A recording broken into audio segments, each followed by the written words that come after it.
नमस्कार साथियों, मेरा नाम है विनय कुमार गुप्ता और मैं आपका स्वागत करता हूं सिविल लक्ष्य एकेडमी के Chhattisgarh daily current affairs programme में।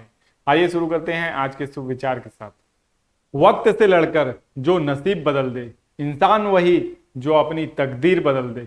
कल क्या होगा कभी मत सोचो, क्या पता कल खुद अपनी तस्वीर बदल ले। शुरू करते हैं आज का पहला प्रश्न। छत्तीसगढ़ का पहला सेमीकंडक्टर प्लांट का भूमि पूजन कहां किया जाएगा? बहुत इंपॉर्टेंट क्वेश्चन है, आने वाले किसी भी एग्जाम में ये क्वेश्चन आपसे पूछा जा सकता है, तो इसको याद रखना है भाई। क्वेश्चन क्या है? छत्तीसगढ़ का पहला सेमीकंडक्टर प्लांट का भूमि पूजन कहां किया जाएगा? तो इसका सही जवाब है रायपुर। ठीक है, कहां किया जाएगा? रायपुर में किया जाएगा। तो इसको आपको याद रखना है। ठीक है, तो इसको याद रखेंगे कि रायपुर में सेमीकंडक्टर प्लांट का भूमि पूजन किया जाएगा। किस माह किया जाएगा? तो नेक्स्ट मंथ किया जाएगा। तो यहाँ पे आप देख सकते हैं छत्तीसगढ़ के पहले सेमीकंडक्टर प्लांट का भूमि पूजन अगले माह होगा। ठीक है, देश का दूसरा सेमीकंडक्टर प्लांट होगा जिसका भूमि पूजन यह यहाँ हो रहा है। ठीक है, और देश में सेमीकंडक्टर बनाने वाली पहली कंपनी कौन है? पॉलीमेटेक इलेक्ट्रॉनिक्स लिमिटेड नवा रायपुर में छत्तीसगढ़ का पहला सेमीकंडक्टर चिप प्लांट को चालू करने जा रही है। तो ये पॉइंट आपको याद रखना है, सीधे एग्जाम में यहां से क्वेश्चन आएगा। सेमीकंडक्टर का उपयोग किन चीजों में होता है या किस क्षेत्र में होता है? ठीक है, तो सेमीकंडक्टर आज की डेट में हर चीज में उपयोग हो रहा है, हर इलेक्ट्रॉनिक चीज में। ठीक है, चाहे वो इलेक्ट्रिक व्हीकल हो उसमें हो रहा है, इलेक्ट्रिक बाइक्स हो, आपके कंप्यूटर्स हैं, मोबाइल हैं, इलेक्ट्रॉनिक गैजेट्स हैं, जो भी एआई रिलेटेड गैजेट्स आए हैं, रोबोटिक्स में उपयोग हो रहा है।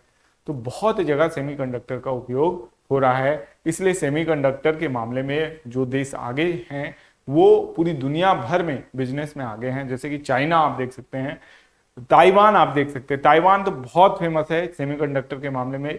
जो दुनिया भर की बहुत बड़ी बड़ी सेमीकंडक्टर की कंपनियां हैं वो कहाँ स्थित हैं? ताइवान में स्थित हैं। तो ये भी आपको याद रखना है।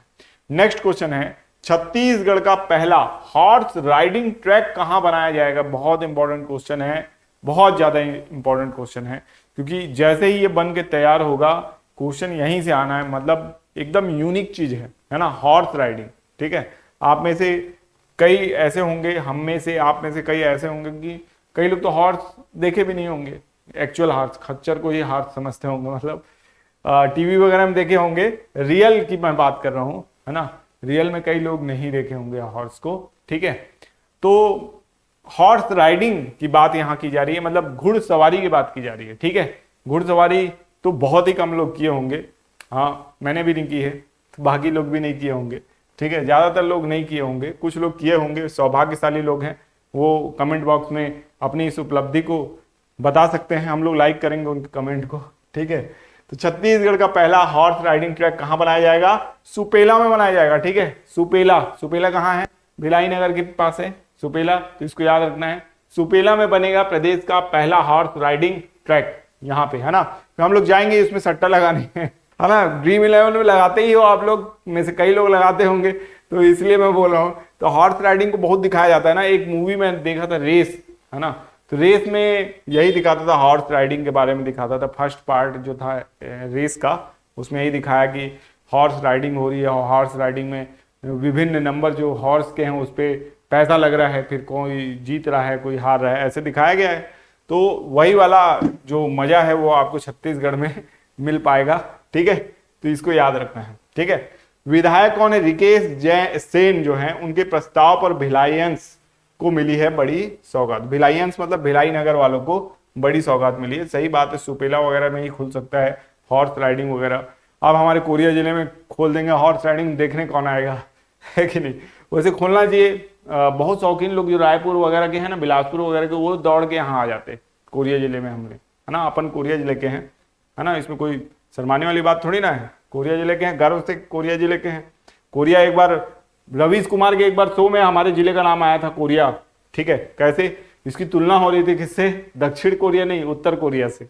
ठीक है, तो कभी कभी ऐसा होता है। छत्तीसगढ़ का भोरम देव महोत्सव कहां आयोजित किया जाएगा? ठीक है, छत्तीसगढ़ का भोरम देव महोत्सव रायपुर, सुपेला, कबीरधाम या राजनांदगांव? बताइए। भोरम देव महोत्सव कहाँ आयोजित किया जाए, कमेंट बॉक्स में जल्दी से लिखो यार। हाँ, इतना सिंपल क्वेश्चन है, कई लोग लिख सकते हैं लेकिन बस काम चोरी करते हैं।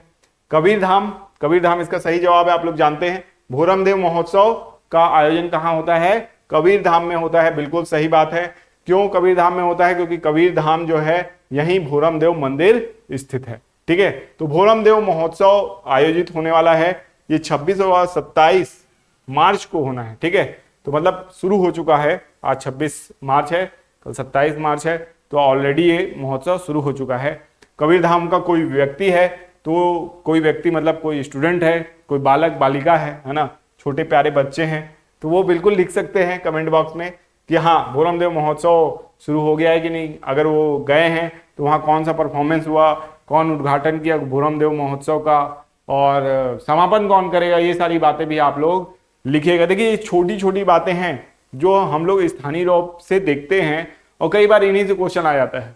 ठीक है, कई बार आ जाता है क्वेश्चन, मजाक की बात नहीं है। कई बार यही पूछ लेता है कि भोरम देव महोत्सव का उद्घाटन किसने किया था, कौन सी कलाकार भोरम देव महोत्सव में ये वाला नृत्य की थी, ऐसा भी क्वेश्चन आ सकता है। क्वेश्चन जब कहते हैं ना कि एग्जामिनर जब ये ठान ले कि क्वेश्चन कुछ ही लोग बनाए या कुछ क्या कोई ना बनाए, तो वो ऐसा आसानी से कर सकता है। ठीक है, तो ऐसे कई इवेंट हैं जो मतलब मैं आपको एक रियल इंसिडेंट बता रहा हूँ। ठीक है, हम लोग एक बार टीवी देख रहे थे, वर्ल्ड कप चल रहा था, और वर्ल्ड कप के बीच में क्या हुआ, एक पैराग्लाइडिंग वर्ल्ड कप होने वाला था, उसका ब्रेक आने लग गया, पैराग्लाइडिंग वर्ल्ड कप। ठीक है, अब पैराग्लाइडिंग वर्ल्ड कप सुन के लगा मेरे को कि यार ये एकदम इंटरेस्टिंग चीज है, सीजीपीएससी में पक्का पूछेगा इसको। और मेरे बगल में मेरी बहन बैठी हुई थी, तो मैं उससे चर्चा कर रहा था कि देखना ये क्वेश्चन आ जाएगा सीजीपीएससी में। तो वो हंसने लगी, बोली कि आपको तो हर जगह सीजीपीएससी दिखाई देता है। मैं बोला क्यों, बोले ये क्वेश्चन क्यों आएगा भाई, ये तो कहीं और हो रहा है, हिमाचल प्रदेश में होने वाला था पैराग्लाइडिंग वर्ल्ड कप। ठीक है, तो मैंने बोला कि यार जैसे हम लोग देख रहे हैं है ना इस मैच को, वर्ल्ड कप को, वैसे एग्जामिनर जो बैठा है यानी एग्जामिनर जो एग्जाम दे यानी लेगा, वो भी जो क्वेश्चन सेटर है वो भी तो देख रहा होगा। और पैराग्लाइडिंग वर्ल्ड कप की बात हो रही है, ये कोई नेशनल गेम्स की बात थोड़ी हो रही है। तो ये जब प्रचार वो देखेगा तो पक्का सोचेगा कि यहाँ से क्वेश्चन मैं बनाऊंगा। ये जागरूकता की बात है, और उस साल वो क्वेश्चन आ गया। तो मेरे को आगे बोलती है कि भैया एकदम आप सही बोल रहे थे। ऐसे एबीओ में मेरे दिमाग में एक क्वेश्चन आया था, है ना, एबीओ मतलब जान है ना, असिस्टेंट विकास खंड शिक्षा अधिकारी जो होता है ना। तो उस एग्जाम में एक क्वेश्चन मेरे दिमाग में आया था कि शिक्षा का अधिकार कानून के बारे में सब कुछ दिया हुआ था, लेकिन क्या नहीं दिया हुआ था कि राष्ट्रपति शिक्षा के अधिकार अधिनियम में हस्ताक्षर कब किए, यानी राष्ट्रपति जब तक विधेयक में हस्ताक्षर नहीं करते वो कानून नहीं बनता, तो उसमें हस्ताक्षर कब किए थे, ये क्वेश्चन आ गया था। तो ये भी जब आपको ऐसा लगे कि कोई क्वेश्चन आने वाला है, जैसे मेरे को लगता है कई बार कि ये क्वेश्चन किसी एग्जाम में पूछा जा सकता है, और मैं देखता हूं 90% टाइम ऐसा होता है कि वो क्वेश्चन किसी न किसी एग्जाम में आ गया, तो मुझे ये लगता है कि भोरम देव महोत्सव से क्वेश्चन आ सकता है। अब ये आपकी जागरूकता है कि आप इसको पकड़ पाते हैं कि ऐसे ही जाने देते हैं। तो ऐसे ही जाने देंगे तो कोई बात नहीं, हम लोग भी अगले क्वेश्चन की ओर बढ़ते हैं। छत्तीसगढ़ का भोरम देव महोत्सव कहाँ आयोजित किया गया, तो ये कबीरधाम में आयोजित किया गया। इसके बाद छत्तीसगढ़ के भक्त माता कर्मा के नाम पर कितने रुपए का डाक टिकट जारी किया गया, बताइए। इतने इंपॉर्टेंट क्वेश्चन है आज ना, बहुत ही इंपॉर्टेंट क्वेश्चन। अब छत्तीसगढ़ के भक्त माता कर्मा, ये त्योहार ही हमारे यहाँ मनाया जाता है, ठीक है, और भक्त माता कर्मा के नाम पर ही डाक टिकट जारी कर दिया गया है। कितने रुपए का किया गया है, 100, 200, 300 या 500, ये आपको बताना है कमेंट बॉक्स में। कई लोग न्यूज़पेपर पढ़े होंगे तो वो लोग बिल्कुल बता सकते हैं, पहले ही कमेंट कर दिया कीजिए आप, है ना। कमेंट करने में कंजूसी क्यों करते हो आप लोग, लाइक तो जबरदस्त दिए। पहले तो मैं हाँ थैंक यू बोल दूं आप लोगों को, आप लोग बहुत ज्यादा लाइक दिए हो। हालांकि 500 का टारगेट तो पूरा नहीं हुआ, है ना, कोई बात नहीं, पूरा होगा किसी दिन। पिछले वीडियो से बहुत ज्यादा लाइक है, कम व्यूज में ज्यादा लाइक है आज, है ना। मतलब व्यू अभी 1000 नहीं हुए, अभी जब तक मैं वीडियो रिकॉर्ड कर रहा हूँ तब तक 1000 व्यू को हमने टच नहीं किया है, लेकिन जो लाइक्स हैं वो 200 पार हो चुके हैं, ठीक है। तो ये उपलब्धि है, आप लोग बधाई के पात्र हैं, बिल्कुल दिल जीत लिया आप लोगों ने, है ना। तो छत्तीसगढ़ के भक्त माता कर्मा के नाम पर कितने रुपए का डाक टिकट जारी किया गया, ये बताना है। तो यहाँ पे आप देख सकते हैं न्यूज, बहुत बड़ी बड़ी न्यूज आया है, भक्त माता कर्मा के नाम पर डाक टिकट जारी हुआ है। पहले तो ये भी एक इंपॉर्टेंट है, कि किसके नाम पे हाल ही में डाक टिकट छत्तीसगढ़ से जारी हुआ, यानी छत्तीसगढ़ के किस महान व्यक्तित्व के नाम पे डाक टिकट जारी हुआ, तो भक्त माता कर्मा के नाम पर जारी हुआ है। ठीक है, अब ये जो डाक टिकट है ये कितने रुपए का है, तो यहाँ पे स्पष्ट लिखा हुआ 500 रुपए का ये डाक टिकट है। मुख्यमंत्री जो विष्णुदेव साय हैं और उनके अलावा केंद्रीय मंत्री तोखन साहू ने ये जारी किया है डाक टिकट। ठीक है, याद रहेगा आपको, इस पूरी जो न्यूज है उसको आपको बहुत अच्छे से पढ़ना है। साहू समाज ने, यानी साहू समाज से आने वाले जो जनप्रतिनिधि हैं वो भी इसमें मौजूद थे, ये भी आपको याद रखना है। ठीक है, और ये जो जयंती थी ये कौन सी जयंती थी, भक्त माता कर्मा की 1009वीं जयंती थी। ये भी क्वेश्चन आ सकता है, 1009वीं जयंती के अवसर पे डाक टिकट जारी किया गया था। अब देखिए कथन वाले क्वेश्चन आ सकते हैं, डाक टिकट जारी किया गया किसके नाम पे, भक्त माता कर्मा के नाम पे। दूसरा कथन दे दिया गया कि 500 डाक टिकट जारी किया गया। तीसरा कथन दे दिया कि 1000 वर्ष पूर्ण होने पे डाक टिकट जारी किया गया। ठीक है, अभी 3 कथन हो गए। चौथा, साहू समाज के प्रतिनिधि मंडल भी उपस्थित थे। अब आपको चुनना है कि सही कौन सा है। ठीक है, तो पहला, दूसरा और चौथा सही है, तीसरा गलत है। क्यों? क्योंकि 1009वीं जयंती बनाई गई और मैंने क्या बोला, 1000 वर्ष पूर्ण होने पे, तो 1000 वर्ष नहीं 1009 वर्ष पूर्ण हुए। ठीक है, तो ऐसी छोटी छोटी बातों से क्वेश्चन आ जाते हैं। नेक्स्ट क्वेश्चन देखते हैं, छत्तीसगढ़ का पहला गार्बेज कैफे कहां खोला गया, बताइए। इतना इंपॉर्टेंट क्वेश्चन है, आ भी चुका है एग्जाम में। ठीक है, तो आज सारी चीजें न्यूज में है ना, तो इसको भी हम लोग यहाँ पे कवर किए हैं। छत्तीसगढ़ का पहला गार्बेज कैफे कहां खोला गया था, बिलासपुर, अंबिकापुर, रतनपुर और कबीरधाम।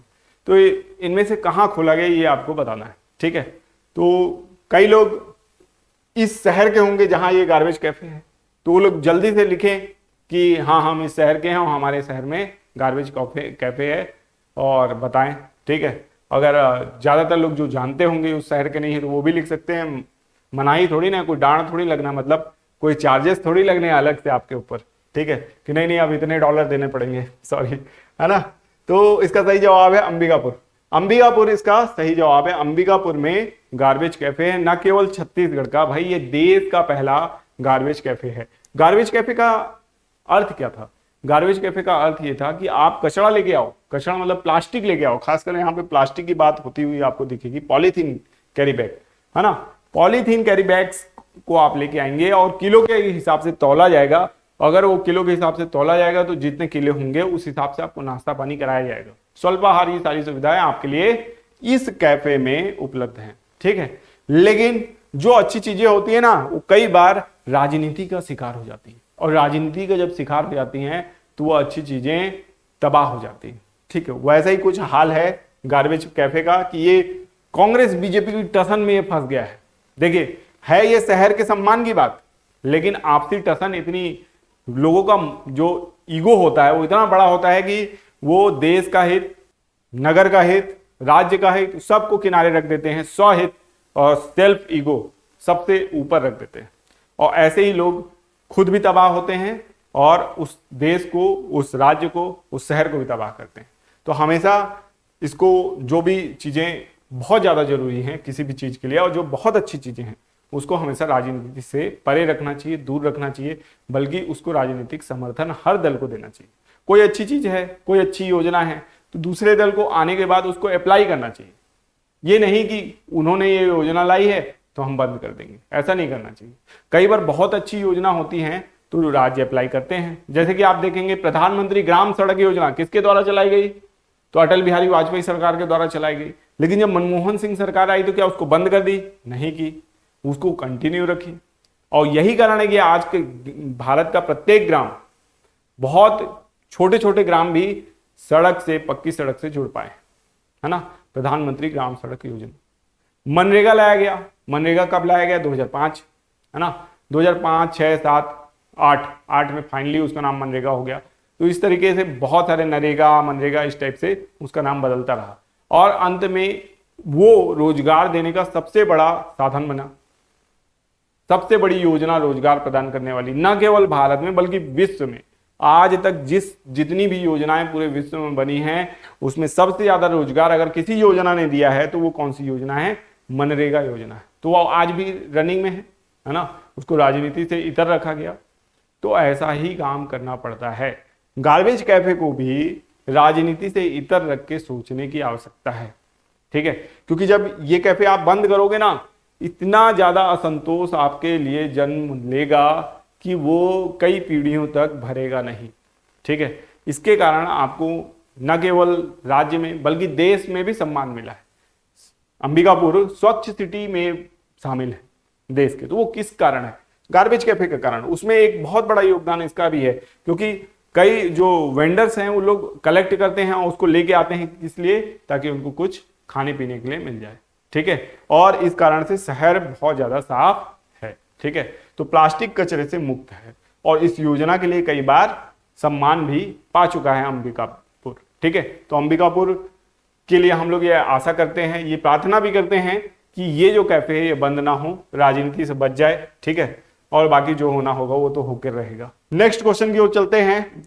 केंद्र सरकार ने खराब क्वालिटी के सस्ते स्टील आयात को रोकने के लिए कितने प्रतिशत टैरिफ का प्रस्ताव रखा है? भाई टैरिफ का खेल भारत भी खेलेगा, तुम खेलोगे तो हम पीछे नहीं रहेंगे, हम भी खिलाड़ी हैं, ऐसा भारत ने बता दिया है। कितना प्रतिशत? 12%, 14, 15 या 16? ये आपको बताना है कि कितने प्रतिशत का टैरिफ का प्रस्ताव भारत ने रखा है। यानी भारत भी अब आंख दिखाना शुरू कर चुका है, बहुत हो गया टैरिफ टैरिफ, कितना आंख दिखाओगे, अब हम भी बर्दाश्त नहीं करेंगे, हम भी जवाब देंगे, ठीक है। तो इसका सही जवाब है 12%। केंद्र सरकार ने खराब क्वालिटी के सस्ते स्टील आयात को रोकने के लिए जो टैरिफ का प्रस्ताव रखा है ना, 12% टैरिफ का प्रस्ताव रखा है। या अस्थायी सुरक्षा शुल्क 200 दिनों के लिए प्रभावी रहेगा। मुख्य बात है, उद्देश्य भारतीय स्टील उद्योग को घटिया और सस्ते आयात से बचाना है। टैरिफ दर 12%, अवधि 200 दिन। कारण अमेरिका द्वारा टैरिफ बढ़ाने के बाद चीन जैसे देशों से सस्ते स्टील का आयात बढ़ा है, जिससे भारतीय कंपनियों को नुकसान हो रहा है, ठीक है। तो अमेरिका ने टैरिफ का खेल खेला, चीन लाभ उठाने लग गया, भारत ने तुरंत लगाम कसी, बोले कि नहीं ये नहीं चलेगा। भारत ने कई चीनी प्रोडक्ट हैं, चीनी ऐप्स, उनको डायरेक्ट बैन किया। अमेरिका में टिकटॉक बैन नहीं हुआ था, भारत ने पहले ही निपटा दिया टिकटॉक को, ठीक है। हालांकि कई टिकटॉकर हमारे में भी जुड़े होंगे यानी वीडियो में, तो उनके लिए मैं 2 मिनट का मौन रख सकता हूँ, सॉरी। मतलब कह सकते हैं कि उनका भारी नुकसान हुआ ना। सब्सक्राइबर गेन करना बहुत कठिन होता है। मैं जैसे अभी वीडियो बना रहा हूँ तो मेरे को समझ में आता है कि हाँ उन लोगों ने मेहनत की होगी जिस भी तरीके से की, लेकिन हाँ टिकटॉक में उनके अगर सब्सक्राइबर थे तो उनके लिए दुख की बात तो है। तो भारत सरकार ने बंद किया, है ना। और वैसे ही अब भारत सरकार चीन के व्यापार, जो चीन का एकाधिकार जैसा है कई क्षेत्रों में, तो उसको रोकने के लिए ये काम कर रही है, ठीक है। तो यहाँ पे इसीलिए फोटो लगा हुआ, डोनाल्ड ट्रम्प उंगली दिखा रहे हैं, देखो, है ना। इसलिए मोदी जी घूर भी रहे हैं कि बहुत हुआ, और सी जिनपिंग नजर झुका के अपना काम कर रहे हैं, है ना। तो इस तरीके की बातें हैं। हाल ही में कहाँ भारत का पहला PPP green waste processing plant स्थापित किया जाएगा, है ना। PPP green waste processing plant, PPP का मतलब क्या है? परचेजिंग पावर पैरिटी नहीं, ये पब्लिक प्राइवेट पार्टनरशिप होगा मेरे ख्याल से, है ना। तो इसको याद रखना है। तो गांधीनगर, इंदौर, पुणे या नासिक? इसका सही जवाब है इंदौर। इंदौर जो कि मध्य प्रदेश में देश का पहला पब्लिक प्राइवेट पार्टनरशिप आधारित ग्रीन वेस्ट प्रोसेसिंग प्लांट स्थापित किया गया है ना। तो ग्रीन वेस्ट को प्रोसेस करेगा और इंदौर इसीलिए टॉप पे है। देखिए इंदौर क्या कर रहा है, नई नई चीजें लगा रहा है, कुछ नया करने की कोशिश कर रहा है। अंबिकापुर जो चालू है, अच्छी चीज है, उसको भी बंद कर रहे हैं वहां के लोग। इसी को बोलते हैं विनाश काले विपरीत बुद्धि, है ना। विनाश होने वाला है तो आपकी बुद्धि विरोध में चल रही है, और वही इंदौर लगातार टॉप पे बना हुआ है। आज तक कोई भी शहर इंदौर को टॉप रैंक से नीचे नहीं ला पाया, लगातार टॉप कर रहा है, लगातार। तो क्यों? क्योंकि इंदौर के लोग इस बात को लेके बहुत ज्यादा खुश हैं, ठीक है। आप इंदौर में जाएंगे तो वहां का आम नागरिक बोलेगा आपको, आप कचरा फेंकेंगे तो वहां का आम नागरिक बोलेगा कचरा क्यों फेंक रहे हो, ऐसा करके बोलेगा उठाओ उसको, आपको टोक देगा, ऑटो ड्राइवर टोक देगा, ऐसी। तो अपने शहर के प्रति हमको महानता रखना पड़ता है। जैसे कि मैं एक बार गया था, आगरा गया था, है ना। उस समय क्या था कि आगरा के लिए कंपटीशन चल रहा था, 7 वंडर्स का कंपटीशन चल रहा था कि सबसे पहला दुनिया का वंडर कौन बनेगा। उस समय ना मैसेज भेजने का पैसा लगता था 2 रुपए 3 रुपए, लेकिन वहाँ के ऑटो ड्राइवर, वहाँ के रिक्शा चालक, वहाँ का जो कह सकते हैं ट्रैफिक था, चाहे बस वाला हो, चाहे रिक्शा वाला हो, कार वाला हो, कोई भी हो, जैसे ही अपनी गाड़ी में बैठाता था तो सबसे पहले बोलता था कि एक SMS आपको भेजना पड़ेगा, किसको, इस नंबर पे, ताकि जो ताजमहल है वो दुनिया की सबसे पहली वंडर बन जाए, दुनिया का सबसे पहला वंडर या विश्व का आश्चर्य कहलाए। और हुआ भी वही, बहुत मैसेज गए और विश्व का पहला आश्चर्य कौन बन गया? ताजमहल बन गया उस वर्ष। तो इस तरीके की यूनिटी दिखाना पड़ता है, तब जाके कोई लक्ष्य, बड़ा लक्ष्य पूरा हो पाता है। इसीलिए यूनिटी दिखाओ और 500 लाइक का लक्ष्य पूरा करो मेरे चैनल के लिए। ठीक है, बीच बीच में प्रचार करना जरूरी है अपना ना। हाल ही में RBI और बैंक ऑफ किसने द्विपक्षीय व्यापार में स्थानीय मुद्राओं के उपयोग पर समझौते पर हस्ताक्षर किए हैं? किस बैंक ने किया है? न्यूजीलैंड, श्रीलंका, बांग्लादेश या मॉरिशस? ऑप्शन गलत हो गया है। ठीक है, तो इसका सही जवाब है मॉरिशस। ठीक है, तो बैंक ऑफ मॉरिशस जो है और भारत ने समझौता ज्ञापन पे हस्ताक्षर किया है।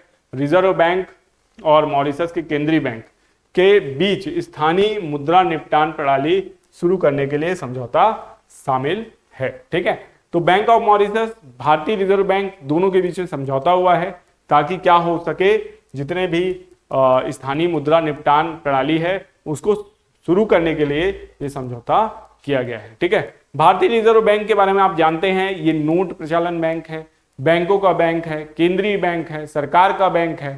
ठीक है, जो कह सकते हैं मुद्रास्फीति, मुद्रा विनिमय यानी मुद्रास्फीति मंदी को रेगुलेट करता है। ठीक है, तो इस तरीके से बहुत सारी चीज, repo rate, reverse repo rate, सब कुछ जारी करने का काम कौन करता है? रिजर्व बैंक ऑफ इंडिया करता है। ठीक है, तो भारत के लिए बहुत ज्यादा इंपॉर्टेंट ये बैंक है। हाल ही में किस देश ने पाकिस्तान को अत्याधुनिक हथियारों और सेंसरों से लैस दूसरी नई पनडुब्बी सौंपी है? ठीक है, पाकिस्तान को पनडुब्बी दे रहा है भाई ये देश, चीन, रूस, अमेरिका या फ्रांस? इसका सही जवाब है चीन।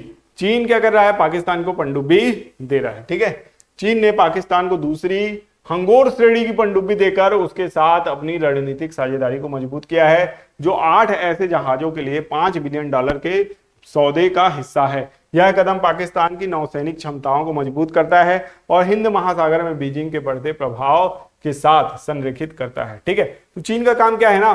चीन का काम है एक ऐसे दोस्त का जो आपके साथ दोस्ती तो दिखाता है बातचीत करने पे, लेकिन आपको भी पता है कि ये साला विरोधी है ना, और उसको खुद को भी पता है कि हाँ मैं विरोधी तो हूं और इसकी टांग मेरे को खींचना है। तो टांग वो खुद नहीं खींचता, खुद अपना समय नहीं बर्बाद करता, दूसरे को टाइट कर देता है, ए तू खींचना इसकी टांग। तो पाकिस्तान वही ए है। ठीक है, पाकिस्तान को केवल एक चीज चाहिए, पाकिस्तान एज अ कंट्री उसको यही चाहिए कि वो भारत की टांग कैसे खींच सके। भारत की प्रगति से जलता है ये देश और हमेशा जलता रहेगा, और जो दूसरों से जलता है ना वो कभी आगे नहीं बढ़ पाता। ठीक है, इसलिए कई ऐसे छात्र भी हैं जो जलते होंगे, तो बेटा ये आदत ना आपको सुधारनी पड़ेगी। जलो मत, बराबरी करो कहते हैं ना, तो वो आदत आपको लानी पड़ेगी। ठीक है, दूसरों को देख के ईर्ष्या करना गलत बात है, दूसरों को देख के कंपटीशन करना सही बात है। कंपटीशन के लिए ईर्ष्या मत कीजिए। ठीक है, जलन की भावना मत लाइए, किसी का टांग खींचने के फिराक में मत रहिए, किसी को नीचे गिराने के फिराक में मत रहिए, क्योंकि आप नीचे गिरा के कभी दूसरे को ऊपर नहीं चढ़ पाएंगे, वो भी आपका पैर पकड़ेगा। क्योंकि आप जब किसी को परेशान करेंगे तो शांत थोड़ी बैठेगा, वो भी करेगा। ठीक है, वो भी रिप्लाई देगा। तो भारत भी किसको मुंह तोड़ जवाब देता है? पाकिस्तान को। लेकिन भारत का फोकस कभी पाकिस्तान पे नहीं रहता, भारत का फोकस हमेशा अपने लक्ष्यों पे रहता है। हमने जब पंचवर्षीय योजना बनाई तो भी हमारे लक्ष्यों पर ही फोकस था, और आज जब हम नीति आयोग के निर्देशन पे कार्यान्वयन पे चल रहे हैं तब भी हमारा फोकस विजन यानी 2047 पे ही है ना, विजन 2047 पर काम कर रहा है भारत। ठीक है, ये नहीं सोच रहा है कि पाकिस्तान को कैसे हराना है, पाकिस्तान प्रगति न कर ले, ऐसा कुछ नहीं सोच रहे हैं अपन। करता है तो करे, अच्छी बात है, हम वहां के लिए कभी बुरा नहीं सोचते, वो हमारे लिए जरूर बुरा सोचते हैं, इसीलिए गर्त में है। जो सांप हमारे लिए पाले वही सांप आज उनको डस रहे हैं, आतंकवाद। ठीक है, तो आप समझ सकते हैं बांग्लादेश भी उसी राह पे निकल चुका है और स्थिति उसकी भी डामाडोल दिख रही है। ठीक है। जो भी दूसरों के लिए गड्ढा खोदने की कोशिश करेगा बेटा पहले वो उसी गड्ढे में गिरेगा, ठीक है। कहते हैं बदला लेने से पहले 2 कब्र खोदनी चाहिए। सामने वाले की खोद रहे हो तो एक अपने लिए भी तैयार कर लो, ठीक है। क्योंकि सामने वाला गिरे ना गिरे तुम जरूर बर्बाद होने वाले हो। क्योंकि जब आप बर्बाद करने की मानसिकता रख लेते हैं तो बर्बादी पहले आपके पास आती है, दूसरे के पास नहीं, ठीक है। तो आगे चलते हैं। हाल ही में द्विपक्षीय नौसैनिक अभ्यास वरुण 2025 का कौन सा संस्करण आयोजित हुआ है? 22वां, 23वां, 24वां या 25वां, ठीक है। तो ये आपको बताना है कि कौन सा संस्करण लागू हुआ है। तो इसका सही जवाब है 23वां संस्करण लागू हुआ है। भारतीय फ्रांसीसी नौसेनाएं अरब सागर में वार्षिक द्विपक्षीय नौसैनिक अभ्यास वरुण 2025 के 23वें संस्करण की शुरुआत करने के लिए तैयार है। इनमें विमानवाहक पोत आईएनएस विक्रांत भारत और चार्ल्स डी गॉल फ्रांस के साथ साथ लड़ाकू विमान विध्वंसक फ्रिगेट और एक भारतीय स्कॉर्पियन श्रेणी की पनडुब्बी शामिल होगी। तो ऐसे युद्ध अभ्यास हम लोग करते रहते हैं। तो भारतीय और फ्रांसीसी नौसेनाओं के बीच में ये जो अभ्यास हुआ है इसका ही नाम क्या है? वरुण 2025, ठीक है। तो वरुण अभ्यास के बारे में आपको जानकारी रखनी है, ठीक है। अब नेक्स्ट क्वेश्चन है, प्रति वर्ष किस तारीख को विश्व गौरैया दिवस मनाया जाता है? बहुत इंपॉर्टेंट क्वेश्चन है। कई बार ये क्वेश्चन ना हमको ऐसा लगता है कि ये दिवस वगैरह से क्वेश्चन नहीं आते। कई बार अगर इससे क्वेश्चन आ गया, मान लीजिए कोई पर्यावरणविद टाइप का व्यक्ति है जो चिड़िया लोगों से प्यार करता है, ठीक है, जैसे हमारे यहाँ की कलेक्टर साहिबा हैं, मान लीजिए कि वही अगर आयोग की चेयरमैन वगैरह बन जाए, अब वो तो बुक्स लिख रही हैं किसके ऊपर? बर्ड्स के ऊपर, ठीक है। तो ऐसे लोग जब किसी अच्छे डिपार्टमेंट में पहुंचते हैं तो उनके दिमाग में ये क्वेश्चन भी रहता है कि भाई इस तरीके के क्वेश्चन भी पूछना है हमको, बर्ड रिलेटेड क्वेश्चन। तो कई बार सामान्य एग्जाम में भी ऐसे क्वेश्चन आ सकते हैं, ठीक है। तो विश्व गौरैया दिवस कब मनाया जाता है? तो इसका सही जवाब है 20 मार्च, ठीक है। 20 मार्च 2025 इस वर्ष भी मनाया गया है और उसके पहले हर वर्ष जो है गौरैया दिवस मनाया जाता है 20 मार्च को, ठीक है। विश्व गौरैया दिवस यह याद दिलाने का एक अवसर है कि हमें हमारे छोटे पंखों वाले मित्रों को बचाने का प्रयास करना चाहिए, चाहे वह ज्यादा हरियाली लगाने, कीटनाशकों के उपयोग को कम करने या सुरक्षित घोंसला बनाने जैसे छोटे प्रयास हों। हर कदम मायने रखता है। देखिए, कोई एक जीव या जंतु जो है अगर वो विलुप्त हो गया तो उसका बहुत बड़ा इंपैक्ट पड़ता है, ठीक है। एक पौधा विलुप्त हो गया, ठीक है, क्यों? क्योंकि एक चिड़िया विलुप्त हो गई। एक डोडो नाम का पक्षी हुआ करता था, बहुत बड़ा पक्षी, वो एक विशेष प्रकार के वृक्ष का फल खाया करता था और खा के पचाता था, उसकी ऊपरी कोट को पचाता था और फिर मल त्याग द्वारा उस बीज को बाहर कर देता था। मल जो होता था उस बीज के लिए क्या बनता था? पोषक तत्व, और वो जो बीज है उसी में ग्रो करता था, ठीक है। और फिर वो वृक्ष भी विलुप्त हो गया क्योंकि पक्षी विलुप्त हो गया, ठीक है। तो जब कोई चैन टूटती है तो चैन के पीछे लगे जितने छोर है ना वो भी छूट जाते हैं, ठीक है। तो इसलिए किसी भी चैन को टूटने नहीं देना है। छोटी सी पक्षी है गौरैया, है ना। आदिवासी बच्चे इसको मार देते हैं, है ना, मार के फिर पका के भूंज के खा लेते हैं, ऐसा मुझे बताते हैं मेरे स्कूल के बच्चे, ठीक है। तो मैं उनको समझाता हूँ कि देखो बेटा, इनकी संख्या अब कम हो रही है तो थोड़े अपने जीभ पे लगाम दो, ऐसा नहीं करना है छोटे छोटे जीव को तुम पत्थर से मारो, गुलेल से मारो और खा जाओ, ठीक है। तो ऐसे आपको भी समझाना है। अपने एरिया में हमारे यहाँ आदिवासी कल्चर है, बच्चे नहीं जानते हैं, देखिए बड़े तो समझते हैं। आदिवासी बच्चे, वही बच्चे जब बड़े होते हैं तो पर्यावरण संरक्षण करते हैं, लेकिन जब छोटे रहते हैं तो भाई छोटे बच्चे तो बच्चे हैं, नादान हैं, मन के सच्चे हैं, सही सही बताते हैं, और उनको कुछ समझाओ तो वो समझते भी हैं, ठीक है। तो उनको मैं समझाता हूँ अपने क्षेत्र के बच्चों को। तो आपको भी समझाना है कि हाँ, हमको पर्यावरण संरक्षण करना है, छोटे जीव जंतुओं का भी संरक्षण करना है, ठीक है। तो इसको याद रखना है। नेक्स्ट क्वेश्चन है, हाल ही में केंद्र सरकार और व्हाट्सएप ने किस उद्देश्य के लिए हाथ मिलाया है? आपके ऑप्शन यहां पे हैं, मैं पढ़ दे रहा हूं। डिजिटल धोखाधड़ी और साइबर खतरों को रोकना, ई गवर्नेंस की प्रक्रिया को सरल बनाना, सोशल मीडिया की निगरानी करना, डिजिटल शिक्षा को बढ़ावा देना। तो इसका सही जवाब आपको कमेंट बॉक्स में बताना है, ठीक है। पिछले वीडियो को हम लोगों ने रिवीजन नहीं किया था, आज रिवीजन करेंगे, कल मैं भूल गया था और वीडियो भी थोड़ा सा लंबा ही हो गया था, ठीक है। तो आपको ज़्यादा लंबे वीडियो से प्रॉब्लम तो नहीं है, प्रॉब्लम भी होगी तो भी मैं बताऊंगा, जो बताना है जो बोलना है वो बोलूंगा ही, ठीक है। तो उसके लिए थोड़ा सा माफ़ी चाहता हूँ। और आगे हम लोग देखने वाले हैं रिवीजन प्रश्नों को। हाल ही में वीर नारायण सिंह स्टेडियम को पुनः अंतर्राष्ट्रीय मैच की मेजबानी मिली है। यह स्टेडियम किस स्थान में है? तो हमने देखा है रायपुर में है। छत्तीसगढ़ विधानसभा के राष्ट्रपति का कौन से क्रम का अभिभाषण हुआ है? तो तीसरे क्रम का अभिभाषण हुआ है, हम लोगों ने देखा है इसे भी। छत्तीसगढ़ राज्य सकल घरेलू उत्पाद में स्थिर भाव पर 2024-25 में सर्वाधिक हिस्सा किस क्षेत्र का है? तो इसका सही जवाब है आपका उद्योग क्षेत्र का है, 47.90। छत्तीसगढ़ की प्रति व्यक्ति आय निम्नलिखित में से किस वर्ष घटी थी? तो इसको भी मैंने बताया था 2020-21 में घटी थी, ठीक है। राज्य में कुल उचित मूल्य दुकानें कितनी हैं? 13,879 हैं। सेंट्रल एशियन यूथ डेलीगेशन की मेजबानी कौन सा देश कर रहा है? तो इसका सही जवाब है भारत कर रहा है।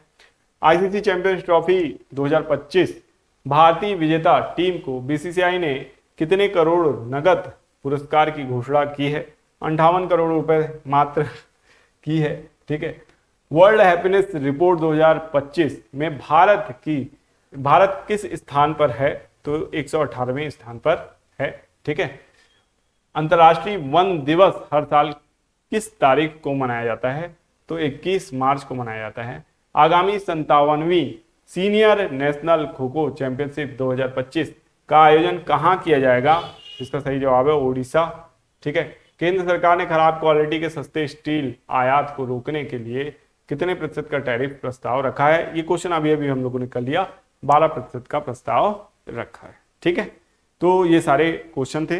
पिछला जो क्वेश्चन था हमारा ओडिशा वाला, सीनियर जो 57वीं senior national kho kho championship 2025 का आयोजन कहाँ किया जाएगा? तो ओडिशा में किया जाएगा। इसको याद रखना है, यह हमारा होमवर्क प्रश्न भी था पिछले वीडियो का, ठीक है। तो इसको याद रखिएगा। और खो खो जो है वो भारत में ही खेला जाता है, और ये जो वर्ल्ड खो खो चैंपियनशिप हुई थी उसका विजेता कौन था? भारत ही था। तो यहाँ पे लिखा हुआ है kho kho world championship 2025 team India ने उसे जीता था। तो इसको याद रखना है आपको। खो खो और कबड्डी को हमारे देश ने बहुत ज्यादा प्रमोट किया है। इस वीडियो का जो पीडीएफ है आपको टेलीग्राम चैनल में उपलब्ध करा दिया जाएगा। दूसरे चैनल में आपको वीकली वीडियो मिल जाएगा, उसकी लिंक भी जो आपको टेलीग्राम चैनल में मिल जाएगी। इसके अलावा हमारा जो कम्युनिटी पोस्ट है उसमें भी हम उसको पोस्ट करते हैं, ठीक है। तो आशा करते हैं वीडियो आपको पसंद आया होगा। लाइक और कमेंट्स करते रहिए, चैनल को सब्सक्राइब करते रहिए। अगर आप लगातार देख रहे हैं तो सब्सक्राइब क्यों नहीं कर रहे हैं, करिए, ठीक है। मिलेंगे नेक्स्ट वीडियो में। आपका दिन शुभ हो, धन्यवाद।